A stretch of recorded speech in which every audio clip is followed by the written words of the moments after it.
let's see. Let's try this again. Welcome in, guys. You're like, who's this guy with these hand gyrations? I can't hear him. Welcome in to Coffee and Cashflow. This is our second episode for today. That's it. How does that even happen? But it happens because NetScore does crazy cool stuff, right? I am currently checking the live stream to make sure that we are live. Looks like we're live, Kayla. Looks like people are able to see us. So apologies for the slight delay, but as Freddie Mercury has said, the show must go on, right? Don't ever stop. Exactly. Welcome in, guys. My name is Tim Benson. I am the founder, CEO of NetScorePro.com. We are a digital marketer here in Louisiana. Joined by me is Kayla Diaz DRC, who is a website designer extraordinaire. She's a very dear friend of mine, former guitar student too, and fantastic musician, by the way. So, and I think we're going to be doing some band stuff pretty soon. So, hey, keep an eye out for that. Welcome into Coffee and Cashflow. What is the theme of our show? Well, guys, if you are a self-doer, if you're looking to just get out there and promote what you do, you're just trying to earn some extra income on the side. Maybe you want a side hustle. Maybe you're trying to figure out some ways to supplement your family, your lifestyle. These are the type of shows for you. We're going to talk about every episode just some aspects about marketing, about tech, about investments. That is really the core offering of Coffee and Cashflow. We're so happy that you're here with us. As of right now, we do this once a month, but hey, if people like what we talk about, maybe we can do it a little bit more frequently. I'd be totally down with that. And we are going to talk about a few quick subjects today. Number one, we're going to talk about what are some common things that people make on websites. What are some mistakes that people do on websites? What should they be doing? And what should they avoid? And how can they get started quickly? Kayla's going to talk a little bit more in depth about that. We've got a special guest, Johan Blondie, as my dear friends call him, from Email Bullseye. He is an email marketing guru. He knows his stuff big time. He's joining us on a pre-recorded video. He was live with us earlier from Germany. So he took some time out of his, it was midnight, out of his night to join us about, well, what is this email marketing thing? What does that mean? Just send an email out and there you go, you make $1 million, or does it take a little bit more than that? So he's gonna talk a little bit about his service and maybe something that you could utilize for what you do. And I'm also going to talk a little bit about things that I think are very interesting as an entrepreneur, some tech news, some things going on in the world right now. So without further ado, we're going to get started. Hope you like the music, by the way. So we're going to go to the big news. This was big news last week, guys. Last week, this was updated, June 9th? El Salvador actually makes Bitcoin legal tender. Now, why is this important? So I'm a big crypto guy. Kayla, I think you're kind of into crypto too, right? I'm dabbling a little into it. So I like crypto for a few reasons. Number one, I think the upside is absolutely tremendous. I think there is an exponential gain to be had if you're in early on this market. A lot of my friends, what they have likened this market to is the tech boom of the early 2000s, maybe even late 90s. You know, you had Amazon in their early stages. You had, Apple was still, they had the iMac, but they were like kind of redeveloping. Do you remember the iMacs that had like the pink background, the pink back, or the blue, and it was like neon blue and orange and stuff? So they were sort of figuring out their brand. But that was a really interesting time because like technology, internet was extremely in its infancy, and I think it was just a perfect storm of the next big thing. I really think Bitcoin, cryptocurrencies, the right cryptos, and blockchain, I think that is the next big boom. So I'm a big believer in it. People ask me all of the time, well, how do I get into Bitcoin? How do I do it? Yeah, or even like you just said Bitcoin. Or any but like cryptos, yeah. Crypto is like such a broad term right now. How do you know which ones to invest in and which ones are like kind of scams? And that's a great question. So again, I'm not a financial advisor. I'm not a business advisor. This is just purely for entertainment. I would suggest do your own research. The legacy coins, Bitcoin, Ethereum, you could even put Litecoin in there, tend to have proven themselves over the last 4, 5, 6, 7 years. Bitcoin being 10 years old now, actually, a little bit more actually. So if you were going on the safer route of the cryptos, those would probably be the ones that I would focus on. Of course, you have the Elon Musks and Dogecoin. Yeah, tell us about Doge, Tim. Yeah, so I'm not a fan. Not a fan. And there's a new one called Shiba Inu. A lot of people are so hyped up on this. Guys, they're meme coins. And even Elon has come out and said it's a joke. It's really a joke, right? But here's an interesting thing, and everybody that's listening, think about this. What does value mean? At the end of the day, what is value? And I think, you could look at Wikipedia and look up what value means, but I think it's whatever people think value is. Perceive. Yeah, it's all perception. It's all perception. So, and this is something over time as we do these podcasts. If you are a self-doer and you're going out there and you're promoting your product or service, the value is really going to be dependent on the perception of how well you can deliver and how really you present yourself. It's like, hey, Kayla, I can solve a big problem for you. That would be probably pretty valuable for you, right? Yeah, absolutely. And if I presented it like such, then it would be reasonable to say that I should be able to get a nice, that should be a nice sort of profitable venture for me, and hopefully I can help fill a big void in whatever area you need, right? Yeah. So like whatever products that you need or any sort of service that you need, there you go. And I think that's the same for any business, especially any entrepreneurs that are out there. So I could talk forever about this stuff. I am going to talk about a platform that I'm very high on a little bit later in this episode. If you're interested in earning percentage residual income just for holding crypto in an online wallet, I'm going to talk to you about that in a little bit. But I'm going to go back to Kayla here. We're going to start with her, and then we're going to go to Johan and his recording of email marketing. Kayla, let's talk a little bit about websites. Yeah. What are some things you see with websites? What are some common good things and common not so good things that you see? Yeah, there's definitely a mix out there. So I'll like a little bit of backstory with me is one was a former guitar student of Tim Benson here. Got into music. My family is all musicians. I was kind of the rebel that went to college. Oh, yeah. But still studied music there. I thought I wanted to be a tour manager because that was like the safer route. Yeah. Even while in high school, though, I was making websites, often with Wix. I had some basic coding with. What's Wix? Oh, Tell Wix. Us what is Wix? Wix is a platform that makes it fairly easy to make your own website yourself, actually, with a lot of drag and drop functionality. Dragon Is that drop. Like Dragon, like Steel Dragon? Steel Dragon. You guys ever seen Rockstar, that movie? All right, anyways. I have. Did I derail? Yeah. I think we should promote that. But anyway,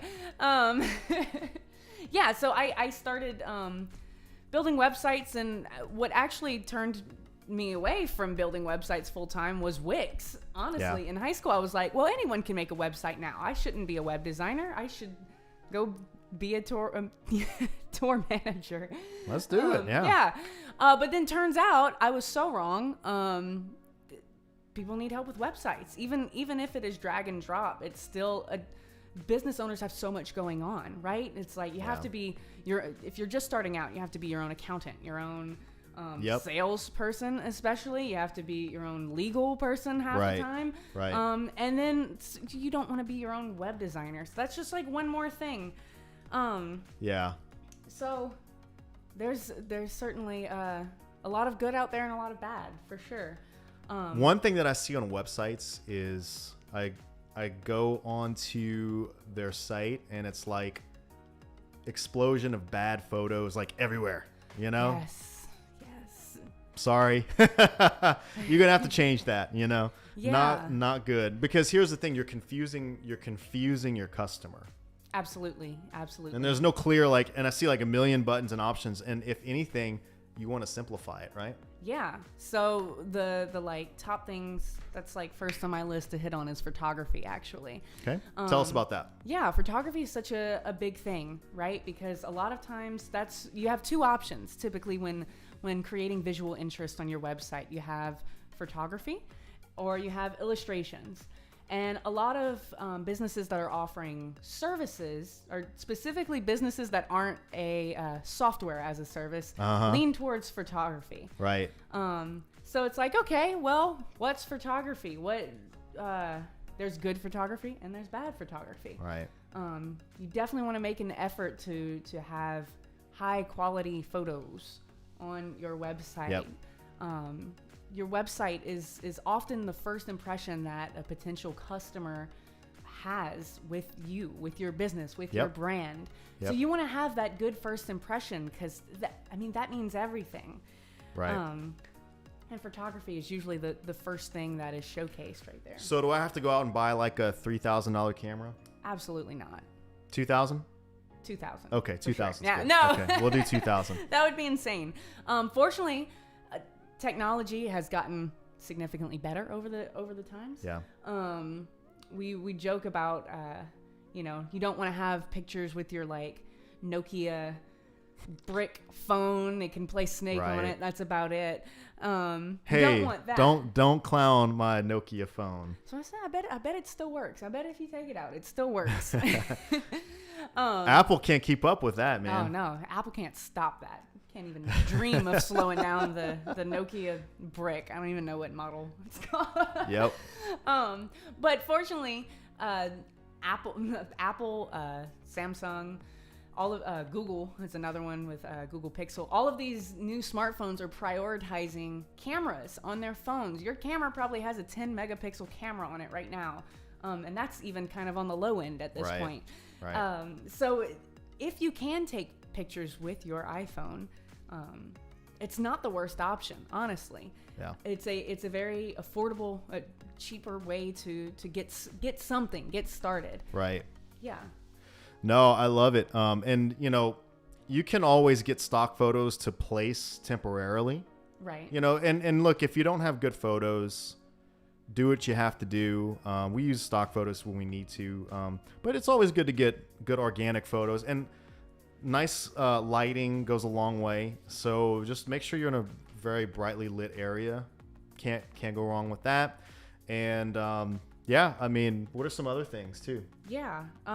Just to hit on photos, one last thing with it real quick is that it plays such a big part in building trust. And that's really what even web design is, what we're going to focus on here. Is you want to build trust with your customer. They're like I said, they're having that possibly first impression with you. Yep. Their first interaction.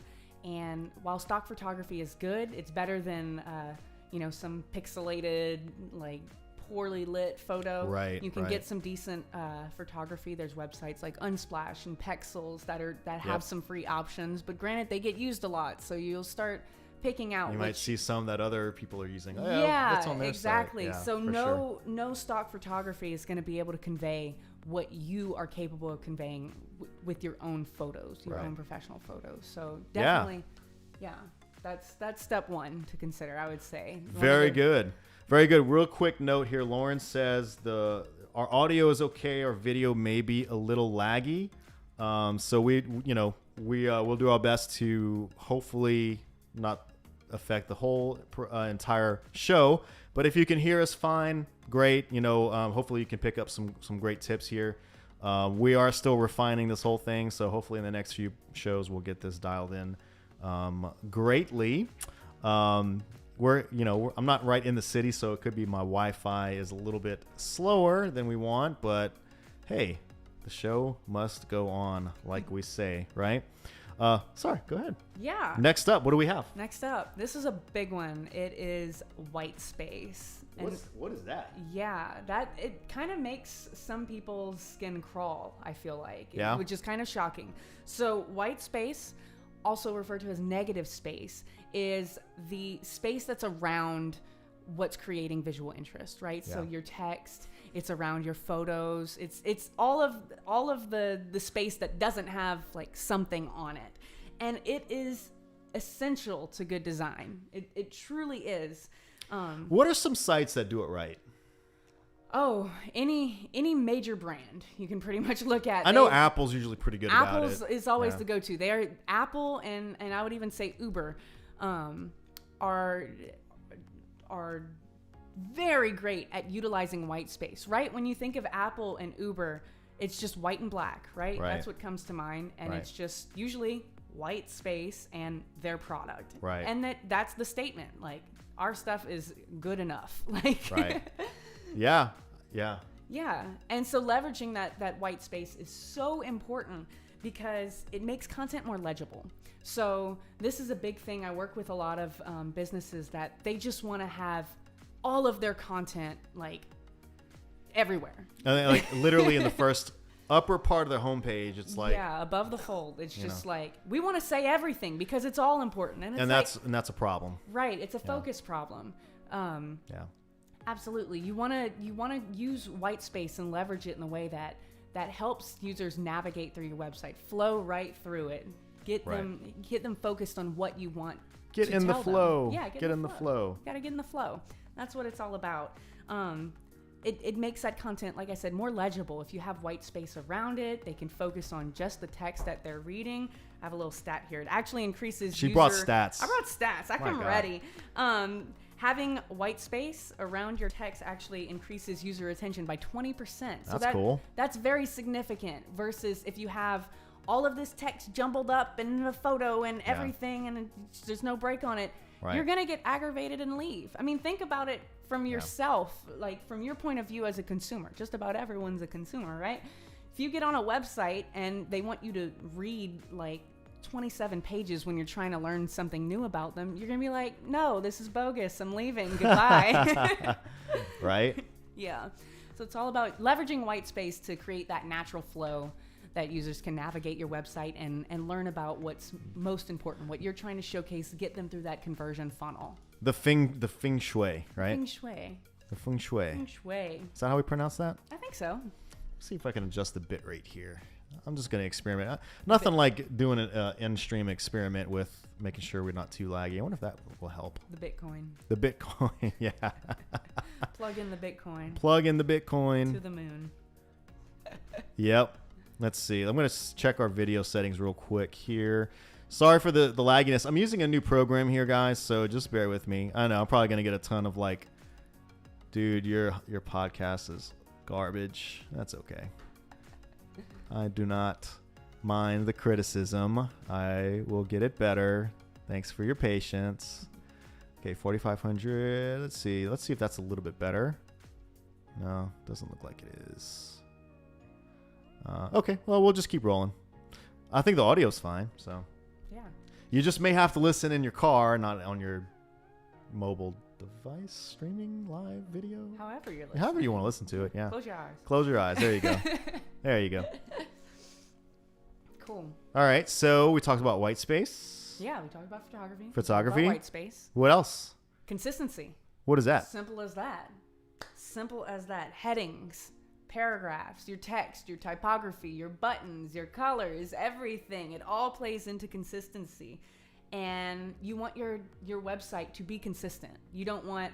I've actually had a client before tell me like, oh, I want like it to look different on every page. And I'm like, yeah, God, that's not why good. would you want to do that? People are going to get lost. They're not going to know what they're looking at anymore. So having a consistent website is super important to creating that cohesive brand that you're trying to convey. Yeah, it's so true. Don't change the like color scheme every page. Like for goodness sake, just don't do it. Like I've seen so many sites that do that. Also, here's a big tip. If you're running paid ads, so you guys want to write this down, I'll give you a really big secret.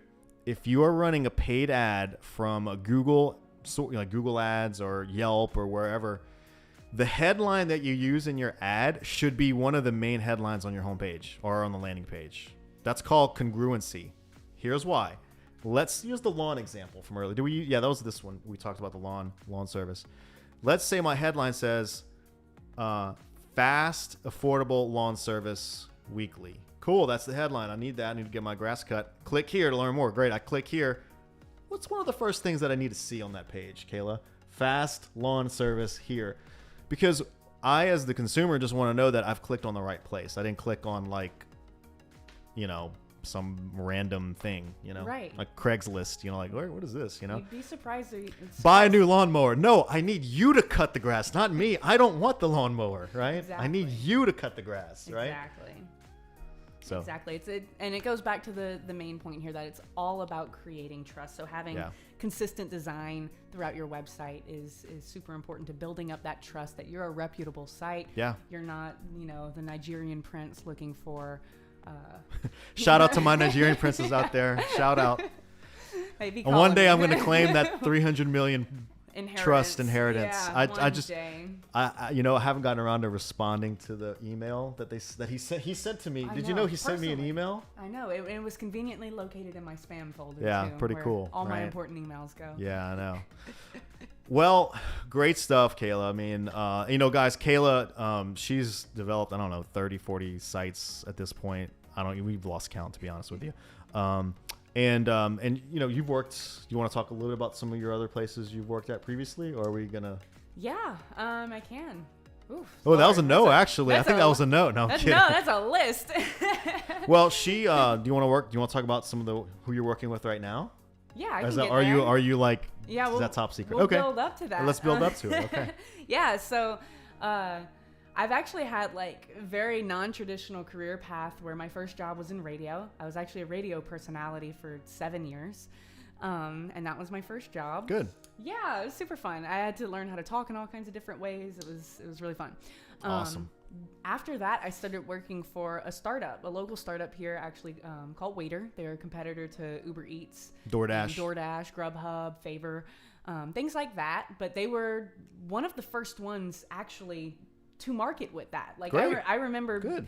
I started as a driver for them, simple as that. And I remember telling people it's like Uber, but for food, because Uber Eats wasn't even a thing at that time. So that's super cool. And worked my way up through there. Right. Eventually, I was managing all the restaurants here in Lafayette, Louisiana, which we had about 450 restaurants on Waiter in Lafayette, which is insane. And that's kind of how I started diving into teaching like the restaurants how to use an iPad. A lot of them were cash only. Never really used technology. Did they use Bitcoin? They didn't use credit cards. So yeah, there'll be a while getting on the Bitcoin train, Tim. But so I would walk in with an iPad and they would be very scared. And that was my whole goal, was to get them familiar with how to use that. And that's how I kind of started getting into user experience design, is what my formal title is. And diving into that, like how can we make technology easier for people to use and less scary? Why is there this stigma that technology's scary? Yeah. It shouldn't For be. sure. It shouldn't be. No. It shouldn't be. Yeah. So I started diving into that, and lo and behold, here I am now. I'm actually with Shopify, a company I've heard of you them. might have heard of Yeah. them. They're Talk about Shopify. What do they do? they make commerce better for everyone. That's That is cool. the mission. Simple as that. Love it. Our live stream, I think our video's gotten better. So hey, Yay! we're moving up. We figured it out during the stream. That's right? awesome. So what is Shopify? What does Shopify do? Yeah, Shopify is making commerce better for everyone. So if you're thinking about like starting, you want to sell something online, how do you do that? Shopify. Simple as that. Yeah. So Boy, that seems very consistent with the coffee and cash flow theme, you know? Yeah. So what can you sell on there? Just about any product, with Okay. some limits. I don't want to like say anything. Yeah. There's limits on that, but something I've thought about doing was epoxy coasters. That I always get ads for that, and Epoxy coaster. you never see. Oh my god, this is all I get targeted with is it's like the epoxy resin. Oh, right, Yeah, right. they make like rivers and tables and stuff and things like that. But I like the little coasters, so I've been thinking about opening a store where like people could buy that from me. Like, I love it. yeah, simple as that. I can add Cool. pictures. I can add my pricing, add shipping, get it all figured out. So I love it. Yeah. I love it. Very cool. Well, Kayla, I mean, you're doing a great job. Kayla, guys, if y'all need, see, I'm in Louisiana. We're in Louisiana, guys. If you all need, I need to chill. No, I'm just kidding. that coffee. You like that? Coffee and cash flow. No, Keep if you coffee guys flowing. do need website work. Obviously, we do that here at NetScore. Kayla is a beast at it. Is that proper to address a female as your beast? I think so. Okay. Yeah. I don't want to be wrong. I mean, I don't want to be canceled. Coffee and Cashflow canceled, second episode. Whew, that didn't last long, right? That you're really doing a great job. You can look at a lot of the work we've done on our portfolio page on the netscorepro.com website to see exactly some of her work. So Kayla's gonna stick by hopefully for the rest of the show. Hopefully you're not gonna bail. Don't bail. Don't bail on me. Sit here and talk all day. Yes. All right. So we're gonna move on to one more. Actually, let's go to our second segment. Let's go to Mr. Johan, and I'm gonna play the video from our call with him earlier today. And again, Johan is an email marketing expert, and I'm gonna actually link his Twitter, and I think he's got a few other things that he sent me in the description here for this video. So without further ado, I'm going to go ahead and play the video from earlier. I'll have us in the little box on the side. Okay, guys, Tim here. We are with a dear friend of mine, Johan, with Email Bullseye. It is actually midnight close to Berlin in Germany where he is. Johan, how are you, my friend? I'm wonderful. I just got my coffee, a little bit excited. First podcast appearance in ever. And so, yeah, very glad to be here. Well, thank you for coming. Thank you for making some time. And just for everybody listening, a little background about he and I. He and I were in and we still are actually, in a coaching group, sales group, just training on phone sales and how to basically interact with clients the right way. And how to not come across as cheesy, right? It was all about just being conversational and just, finding out what the client really is looking for, right? What did you think? Yeah, talking to people one-on-one, basically. It's not a paid coaching group, though. It's just a group of friends. Yeah, we really did it because we are very big fans of finding ways to improve ourselves. And obviously that is the theme of Coffee and Cashflow, is finding ways to improve yourself. There's tons of resources out there. We just want to be a voice to help guide you. Maybe there's some things we talk about on these shows that hit you a certain way and make you think, wow. Copywriting is basically text that sells for you, like your online sales agent. And you see copy anywhere, in emails, on websites, in ads. And yeah, I noticed that a really underserved area, which with a lot of potential, is email marketing, because basically every business can benefit in some way, shape, or form from email marketing. And so we started doing that about a year ago, focused on e-commerce. So any brand you can see online. And yeah, because I'm a huge outdoor fan, we try to focus, if possible, on outdoor.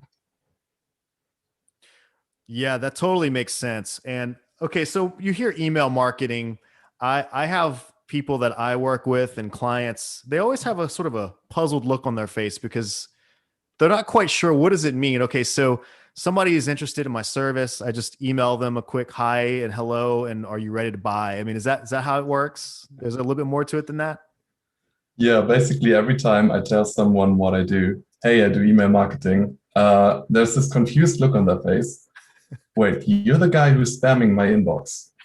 Exactly, that's what I do. No, so the thing with email, it is not email marketing. There are two kind of things that you can understand as that being cold email, reaching out to potential clients, customers, whatever, and email marketing via newsletters. So with your newsletter, you basically you have a list of people that you can sign on, and you've probably seen these. You go on some kind of online store, and then a pop-up appears. Hey, do you want to save 10% on your purchase? Sign up for a newsletter. And anything that happens afterwards, any email that you get afterwards, that is email marketing. Oh, great. I mean, that totally makes sense for sure. Here's a question I get a lot too. What is the best email platform to use? Depends. That really depends on your specific goals. Like there is no perfect email service provider. Although I hands down, if you have an e-commerce business, if you have a software as a service business, if you have something that, where you need a little bit more client data, customer data, definitely go with Klaviyo. You can't go wrong with Klaviyo. Klaviyo? Okay. Yeah. How do you spell that? Klaviyo. Okay, great. Um, Why do you and why do you then, like them so much? I'm curious. I've actually never heard of them. yeah, good question. Basically, with a lot of email service providers, either they are, excuse my language, but they are a complete pain in the ass to use. It's all good, man. We keep it real here. And the stuff, the options that they give you are completely outdated. Like as a marketer, as a business owner, you always want to optimize. And so it should always be easy to do something like an A/B test where you run two different versions and then you see, what performs better, etc. And Klaviyo is kind of the perfect mix of being easy to use and easy to understand. Like anyone listening to this can sign up to Klaviyo, click around a bit, and would probably have the gist of it and be able to use it to some extent. Where other service providers like MailChimp, it's marketed toward beginners, but it's just not worth it, especially with with what it allows you to do. Like with Klaviyo, you can go really data centric. That's what they built around. You can segment your audience. So segmentation, basically, typically, most businesses just email all of their newsletter at once. But email marketing should always be like a one-on-one conversation, just at scale. And so the more you interact with my brand, the more I get to know what you like. So if Tim buys from my brand, I know that he likes Beatles. I know, like over time, if he, how'd you know that? Yeah, hard to see, but yeah, I have a feeling. And if he checks out Beatles related stuff, or if he purchases Beatles related stuff, I have a feeling that he likes Beatles, right? He has a keyboard. So if he purchases keyboard related stuff, I know he's probably interested in music and in keyboards. And so the more I learn about Tim, I don't want to babble on for too long, but the more I learn about Tim, the better I can tailor the emails that I'm sending him so that he actually only gets stuff that he's really interested in. And now it's personalized again. No, that's awesome. You really said a profound statement earlier. Email marketing is one-on-one conversation at scale. Yes. That's brilliant. Did you come up with that? Maybe. I'm not sure. Well, I think you should. I mean, man, that is like a sales, that's hooked, man. That's a hook. That's a hook big time. And it's so true because you're right. The last thing we want is more spam, and we get them in our inbox, save 10%, it's like everybody can save 10% on something, but if we use like a keyword, like, hey, Tim, ready for that new Beatles poster, probably going to click on that, right? Because that's something that's pretty relevant to me, not just 50% off something that was marked up 50% anyway. So you're not really getting anything, right? Exactly. And that's two things that a lot of companies fall into. Either they don't talk to the customer, they talk at the customer list. So, on social media, it's always like, hey, we really love you guys. On email marketing, I know your name. I know what you're interested in. I know what you like. I know what you probably don't like. I can even ask you, if I send a promotion on Mother's Day, but your mother already passed away, I can ask you, hey, do you want to, in the future, opt out of this kind of message? And, that way, we now have a conversation. We now have a relationship. And I'm not just, hey guys, do you want to save 50%? That's awesome, man. And look, I probably could improve on that too on some of my email send outs, because I probably am just as guilty of the talking at versus talking with or talking to the person, right? It's so easy for us as businesses because we've got a list of hundreds of people, and it's like human nature to assume we're just shouting, right, at like a bunch of people. But in actuality, no, we're speaking one-on-one. Hi, Johan. How are you doing? We got this great deal. Think you'd be interested in, since you like fill in the blank, you know? Exactly. Yeah. And that's a great thing to, a great way to think about it. You are in a room with hundreds of thousands of people that are on your newsletter, but you can talk with every single one of them individually and build a relationship with every single one of them. Email is the only marketing medium that can do that. It's awesome. So, Johan, let's say, for anybody that's listening to this podcast, either in our live stream or at any time, let's say you're listening to this right now and you are a self-doer, as I like to say, somebody that's working for themselves and trying to promote what they do, a skill, maybe a business you've started, or maybe you're just doing something for somebody and you're like, more people could benefit from what I do. I know that I've got to like send out texts and emails and get on social media. But what if they wanted to have somebody help them with that, especially on the email side? If they reached out to you, what type of stuff do you do for them? Yeah. So basically email marketing, there are a few different areas of that, right? You have to make sure that people sign up to your newsletter. Ideally, I think you said to me that this episode is going to be about conversion rate optimization, right? Right. Yes. Yeah. A good conversion rate is typically like 3%, right? Yeah. Yeah. With a well converting pop-up, you can convert between 8 and 12% of your traffic to your site. Yep. So these people now sign up to your newsletter.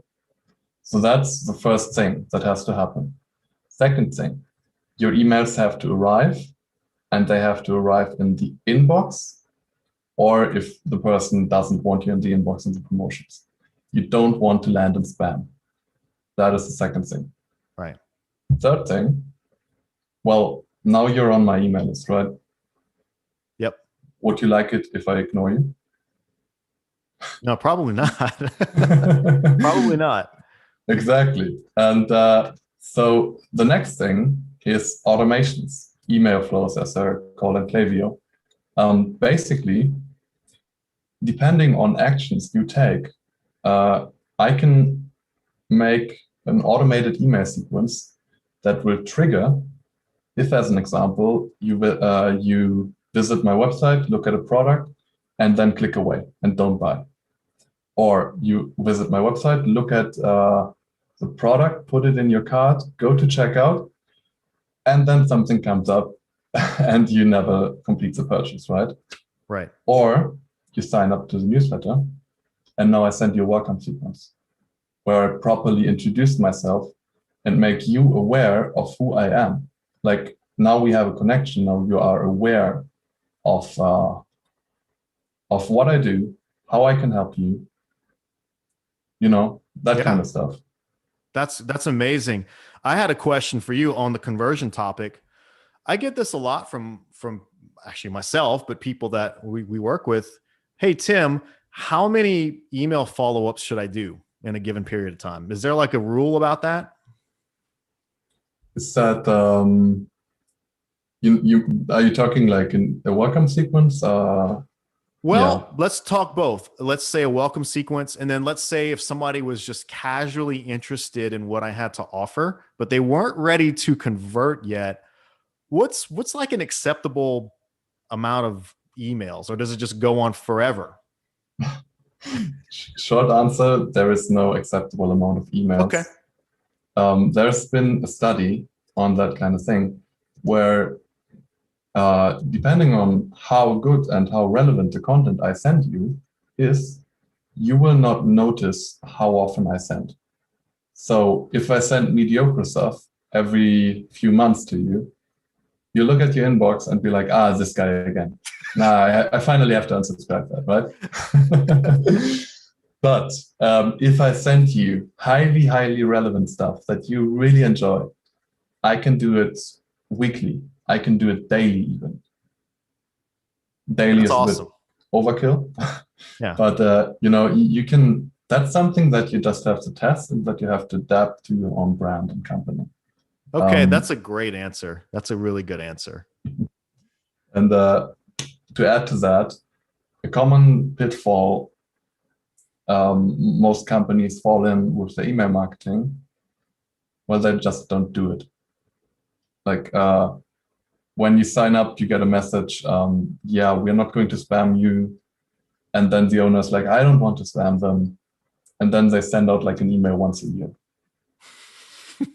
By the time I get that email, I will not know who you are. Who are you? Yeah. Yeah, exactly. I don't even remember signing up to a lot of the newsletters I get. Yeah. Oh, I bought a coffee mug from them 3 years ago. They decided they finally wanted to. Exactly. I guess they just need money. So they're like, hey, we need to like send an email out and maybe somebody will buy something from us, right?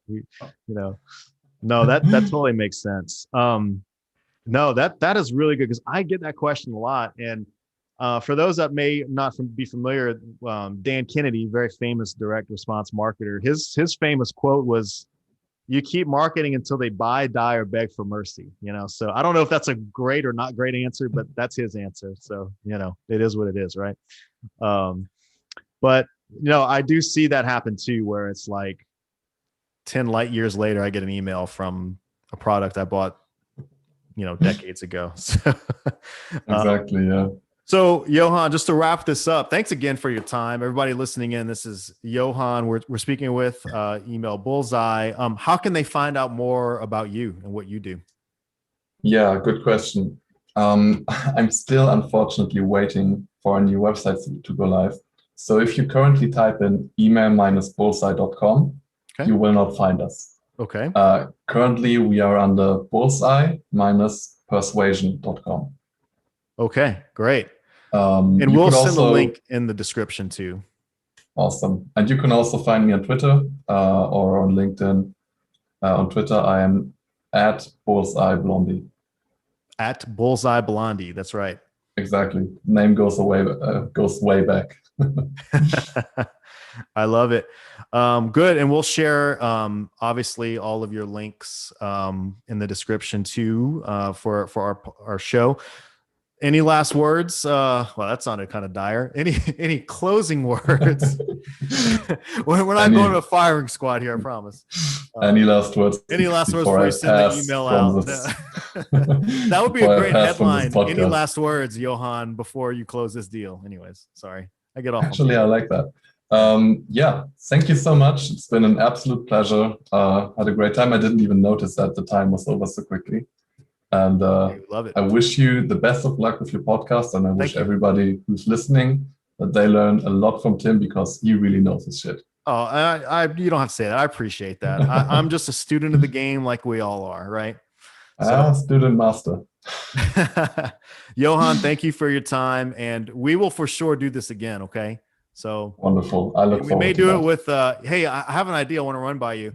We may have the whole crew at upcoming podcasts. And I have some ideas about that. Would you be up for that? Definitely. Great. 100%. And the world will know who the crew is soon enough, right? the shadowy team. The shadowy team on Telegram. Yep. I look forward to that. Until then, have a great rest of the week and the day. Cheers. Excellent. Thank you, Johan. Take care.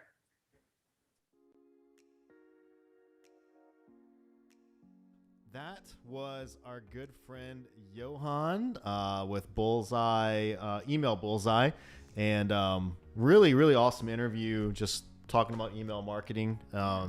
It's not just one email and hey, I hope they buy. It's a little bit more than that, as you can see. There's a skill to it.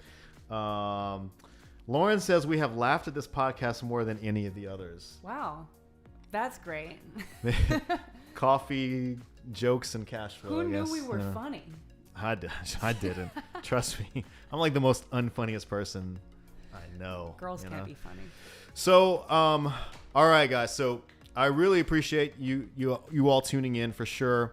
One thing we wanted to talk about on the website end, and this actually does make sense too for emails. Make sure your website's mobile friendly. We wanted to mention that, especially if like you get an email from a company and you're on your phone and you want to like click on that link. What you don't want is, what are some things you don't want to have happen? What you don't want to have happen is someone goes to your website and they can move all over the place on it. Yeah. Like you have a phone, right? It's built in this orientation. Portrait Right. orientation, it's rectangular. Right. If you have your website that's essentially built for desktop only, desktops are a lot. I'm looking at Tim's iMac right now. It's huge. You don't want to be like, what is going on here? So you definitely want it to be actually designed for mobile screens. And now there's actually a variety of different mobile screens out there. There's some platforms that make it a lot easier for you to achieve that. Like Wix has a built-in mobile responsiveness, as well as Webflow makes it really easy to see all the different phone and tablet types as well. Tablets are becoming popular more and more too. So that's definitely something you want to consider, because over 50% of website traffic for the first quarter of this year was from just phones. And that's worldwide. That's more than half of people. I'm sure if that we got like an American statistic on that, it would be 80%. Through the roof. Yeah, No question. And that trend is only going up. I mean, more people are just on their phones all the time. So yeah, just make sure your site is fast, mobile responsive, and make sure you get to the point. And I wanted to mention one thing too. I think this is extremely relevant. Anybody that's got a website, make sure your cover photo looks good. It's not too clunky as far as file size. Make sure your heading gets right to the point of what you do. Remember my example from earlier.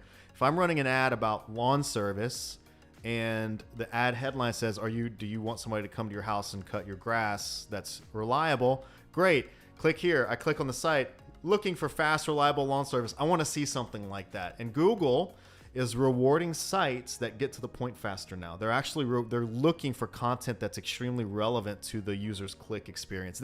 That's a thing. And Google, they've built some pretty smart machines there, so they have ways to detect how well your site is optimized for that. I'm gonna share a funny story with you. Smart guys at that Google company. Yeah, they're pretty Who smart. knew? They kind of know what's going on. I do have a funny story. Talking about like I made this mistake quite a few times before I had to learn my lesson about making a site that looks amazing on desktop but horrible on mobile. So I remember a long time ago when I was just starting out making sites, I'd always get a response like, Tim, just something doesn't look right. I'm like, what? This thing looks perfect. It's perfect.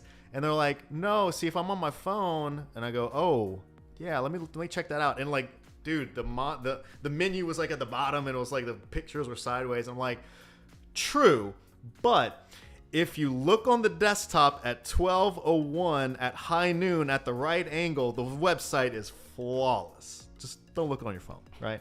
Yeah. But I realize that we don't live in that world. No. Even in web design. So when I went back to school, I studied design. That was something that they really drove home is to design mobile first, because that's kind of becoming more important at this point, is to have Really is. mobile first. And also in doing that, it's always easier to make something bigger, right? If you have more space to play with, that white space we were talking about, that Right. negative space, Right. you can leverage more of that. Whereas if you start on desktop, sometimes it's really hard to get all of that information condensed onto a mobile screen. Yeah, it really is. It really is. Yeah. No, so guys, thanks for joining us. I've got I'm going to talk to close out our show today. Number one, thank you guys for joining in. We're still in the infancy of this podcast. No, it ain't perfect. Yes, we're going to get the chat feature next time. Hey, I might even do another podcast this month. Would you want to join on another one with me at some point? Yeah. Okay, I'm putting Kayla on the spot here, but we'll do another one. We're testing out some new graphics and stuff. I have a new platform, so just thanks for hanging out there with us. The goal, okay, real talk. This is Tim real talk now, okay? Kayla, brace yourself. This is real talk. These are the skills. If you're tired of where you are, okay? I'm going to give you some things that you can work on. Number one, you got to get good at communication. You have to get good at communication. And really the key of communication, listen to what your people are asking you for. Listen to the prospect, okay? Whatever it is you do, if you're like, you know what, I work a 9 to 5, it pays the bills, but man, I'm not getting ahead. I need to do something. Number one, get better at communication, get better at listening. You know, sales is not something you have to be afraid of, okay? You know, and you don't have to be like, you know, don't do the used car salesman thing. And sales get such a bad rap for sure. But there are so many resources that we're going to talk about over the course of these shows about how to get better about that. That's how you level up.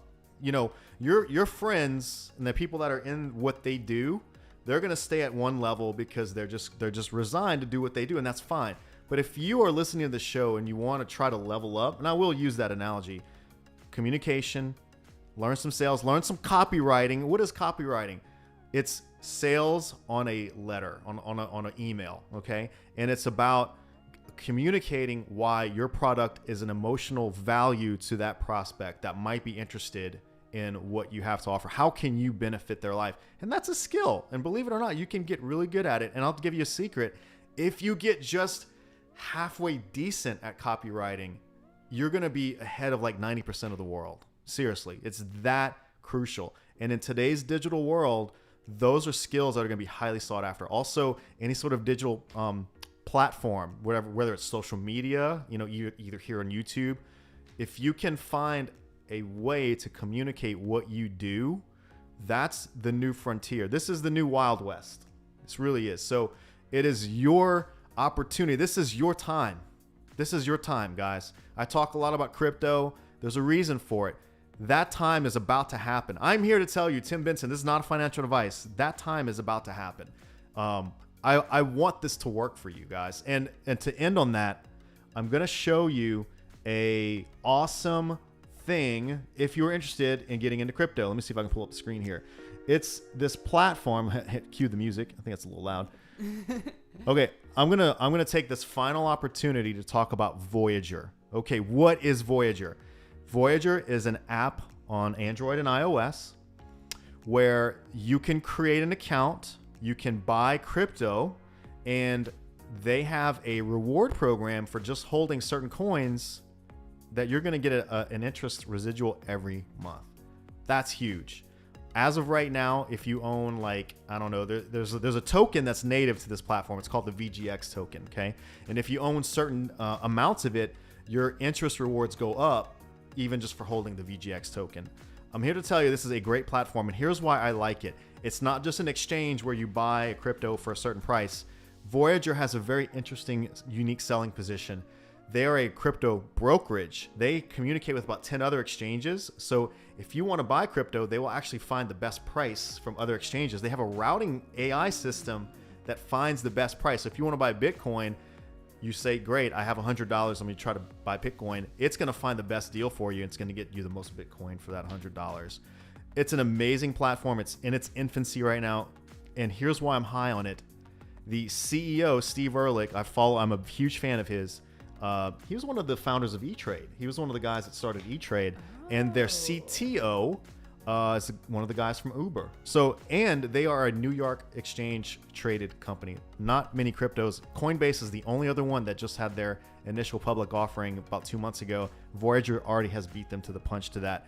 Guys, I'm here to tell you, these are the opportunities you want to pay attention to. That's why you subscribe to shows like this, these little niche shows, because you're going to get this information. You're not going to finalize this information before it blows up and everybody knows about it. And this is where you can make some really, I don't want to say life-changing, but maybe so if you do the right things. Okay. So with that being said, Kayla, did you have any closing thoughts? No, just to kind of recap with web design, some simple things to take into consideration when you're working on your website. Definitely want to have professional photography, or at the very least high quality images that you don't want all pixelated, anything like that. You want like the half of this video. You don't want like laggy video. So do not use this podcast as a template for what to do right, because we will get it wrong. We're all learning here. Yeah. It's all good. So photography for sure, or custom illustrations, another way to go if you're looking for a more sass look. Another thing. Don't be sassy. Be That was sassy. my bad pun. You couldn't resist, could you? The other thing is white space. Is We're gonna your have so friend. many bad comments. They're like, dude, can y'all just talk about like stuff that makes sense? You guys are horrible. No. They're here for the comedy for sure. Right. You guys are horrid. They're here for the comedy. Yeah, go on. White space and negative space is your friend. Don't be afraid to have that space there. Don't be afraid to have just a single sentence and then some white space, and have your user navigate naturally. Have them naturally flow down your page and get them focused on what you actually want to say. Have your pages consistent throughout your website. That way, when a user gets to your website, they know it's yours. They know it's your brand. It's something that's familiar to them. Now, when they go from the home page to the contact us page, they don't feel lost in the mix. Right. And then probably most important of those all is to have a mobile responsive website. Make sure your website looks good on phones, because that's what most people are going to see your website on. For the Even first on the time. Nokia brick. Even on the brick. Yep. Guys, thank you so much for joining us. Tim Benson of NetScore, Kayla Diaz DRC of NetScore and Shopify. Whatever. If you want to get some help with your marketing, if you need a website, if you need some help with your social media, if you need help with Google getting recognized, NetScore Pro is your option. You can reach us. You see the website there, netscorepro.com. You can book a free call with me. It's free. It's free. I will not tell jokes. I might. He will. I probably will. Don't lie to these people. But you know what? I'm going to give you some insight on what you can do to improve and hopefully become more profitable. Tim Benson, Kayla Diaz DRC signing out. Guys, treat each other great and be awesome. Bye, y'all.